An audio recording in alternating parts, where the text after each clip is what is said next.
Assalamualaikum warahmatullahi wabarakatuh. Jangan lupa buat di subscribe, terus dinyalain loncengnya, sama di like ya videonya. Oke, mantul, lanjut.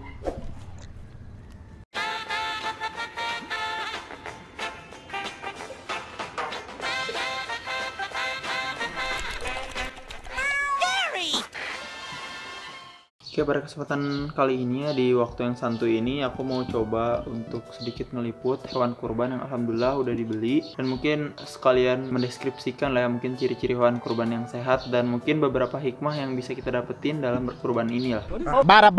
Jadi tanpa terlalu banyak bacot ya, mari langsung kita jebret aja. Oke dan oke. Kurang lebih ini dia hewan kurbannya. Salah.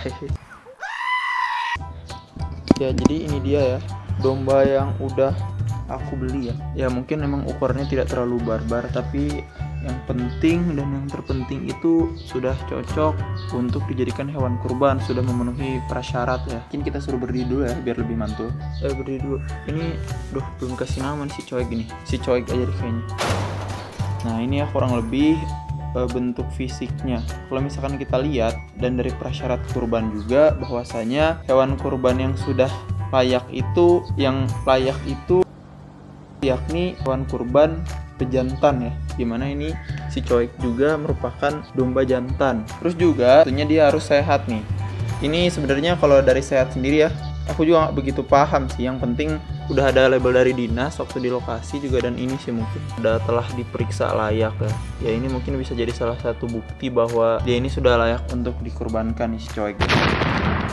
Terus juga kalau kita lihat dari usianya ini kurang lebih sudah di atas 1 tahun ya setahu aku. Untuk domba itu usia minimumnya 1 tahunan ke atas gitu. Kemudian juga dia dalam kondisi yang sehat. Selain di label tadi, kita juga bisa lihat dari ciri-ciri fisiknya nih. Kalau dia bisa berdiri tegak, kemudian ya sebenarnya dia nggak gemuk-gemuk amat sih, cuman ya nggak kurus juga sih. Udah cukup oke lah ini si coek ya. Terus juga dia punya tanduk, tapi nggak harus punya tanduk sih, yang penting ya namanya domba rata-rata punya tanduk lah. Sedikit informasi juga bahwasanya kalau dilihat dari bentuk fisiknya, si coek ini merupakan keturunan dari domba Garut. Kenapa aku bisa bilang domba Garut? Karena domba Garut ini terkenal dengan domba aduannya ya, dan dimana domba aduan ini punya ciri-ciri fisik telinga yang kecil, jadi dia mungkin agak budak.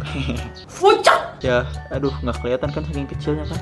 Nah tuh kelihatan kan ya. Nah dia kecil lah si telinganya gitu ya, mungkin karena emang agak budak. Dan mungkin ini ciri-ciri kucing ya. Jadi kucing gak nyambung.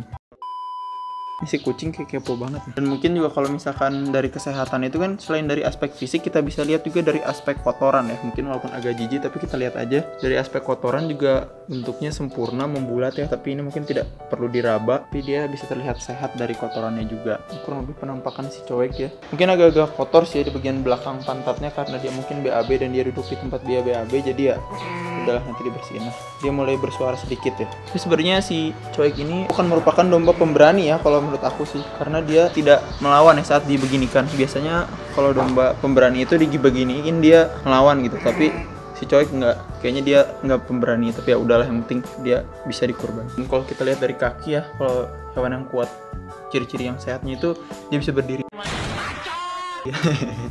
Ya iyalah sebelum. Kalau dilihat dari bulunya juga ini udah agak-agak dipotong ya, tapi belum gondrong, jadi dia belum perlu dicukur, belum dimarahin sama guru. Apalagi ya coek ya, aku penasaran sama giginya sebenarnya. Coba kita lihat giginya si coek ya. Aduh. Wah dia marah kayaknya.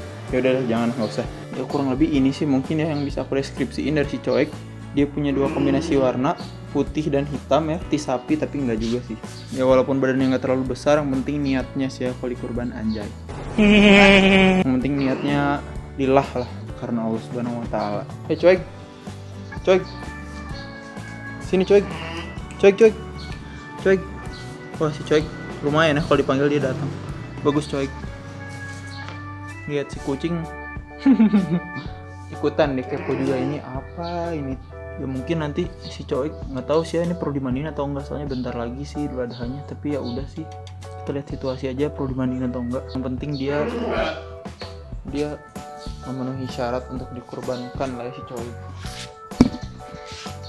Oke, mungkin dari si coek segitu aja ya. Semoga teman-teman semua yang nonton ini tahun depan udah bisa berkurban, amin. Amin ya robbal alamin. Hei coek, sini coek. Ker ker ker ker ker. Kayaknya salah di cara manggil. Ker ker. Kok dia nggak mau ya? Tapi ya udahlah, emang dia bukan kayak gitu cara manggilnya. Oke, jadi tadi setelah melihat si coek, mungkin aku mau sedikit cerita sih ya, mungkin dari hikmah dari berkurban ini, dimana sebenarnya sangat bermakna gitu ya, terlebih untuk umat muslim gitu, dimana kurban ini kalau menurut aku pribadi dan mungkin pada faktanya sebagai bentuk kita, sebagai bentuk takwa kita kepada Allah Subhanahu wa Ta'ala atas rezeki yang telah dilimpahkan gitu, seperti yang juga tercatat di surat Al-Kautsar ayat kedua ya. Jadi dari surat Al-Kautsar juga kita udah diajarkan bahwa maka dirikanlah sholat karena Tuhanmu dan berkurbanlah sebagai bentuk dari nikmat yang telah engkau dapatkan. Jadi salah satu bentuk balas budi kita tuh dengan cara berkurban gitu ya teman-teman. Dan berkurban juga sebenarnya nggak perlu melihat latar belakang kita, usia kita, dan aspek-aspek lainnya. Selagi kita ikhlas dan kita mampu, maka berkurbanlah gitu. Dan setiap ibadah sih menurut aku ya, itu tuh tergantung pada niatnya, bener banget. Jadi kalau misalkan kita sudah meniatkan diri untuk berkurban, insya Allah kita bakal bisa gitu. Tapi saat kita tidak meniatkan, itu belum tentu. Terlebih juga buat teman-teman mungkin yang masih jadi pelajar, yang masih jadi mahasiswa, yang sebenarnya uang jajannya itu lebih dari cukup, sebenarnya bisa banget gitu kita bisa mulai buat menabung, buat berkurban gitu. Karena mau aku cuplikin sedikit, itu salah satu bocil yang dia bisa nabung gitu bahkan buat berkurban, dimana masih dalam kondisi bocil yang usianya masih sangat remaja atau masih bocil lah namanya juga, dia bisa gitu buat berkurban. Sedangkan anda semua yang menonton yang sudah SMA, yang sudah berkuliah, yang uang jajannya mungkin lebih banyak dan bahkan mungkin punya penghasilan sendiri, belum mau menyisihkan uangnya untuk berkurban, sangat-sangat ya. Mungkin juga sebagai contoh ya, pada zaman dahulu di salah satu kajian Ustadz Syafiq Basalamah, bahwasanya Rasulullah itu dahulu kala berkurban 100 ekor hewan kurban, di mana kurban tersebut beliau lakukan untuk dirinya, keluarganya, serta umat muslim yang tidak mampu dalam berkurban. Dimana sebagai mental seorang muslim tuh, kita bukan mental yang meminta-minta dan mengharapkan belas kasihan ya. Jadi jangan sampai juga sampai akhir hayat kita tergolong sebagai orang-orang yang tidak mampu gitu. Kita harus mengusahakan, karena apabila kita mengusahakan mengubah diri kita, tentu Allah pun akan mengubah nasib kita. Seperti itu ya, kurang lebih seperti itulah mungkin ya bacotan singkat mengenai hewan kurban. Semoga teman-teman bisa terinspirasi, bisa juga memulai untuk meniatkan diri ya untuk berkurban sih, mulai mungkin dari nabung sedikit-sedikit, karena lama-lama menjadi bukit gitu. Mungkin kayak gitu aja bacotan santuy dari aku ya. Mungkin kalian bisa lihat beberapa highlight dari si coek ini. Sekian dari aku Yowat. Jangan lupa buat like, comment, dan subscribe biar tahun depan masih bisa beli domba lagi atau sapi lah ya. Amin. Assalamualaikum warahmatullahi wabarakatuh.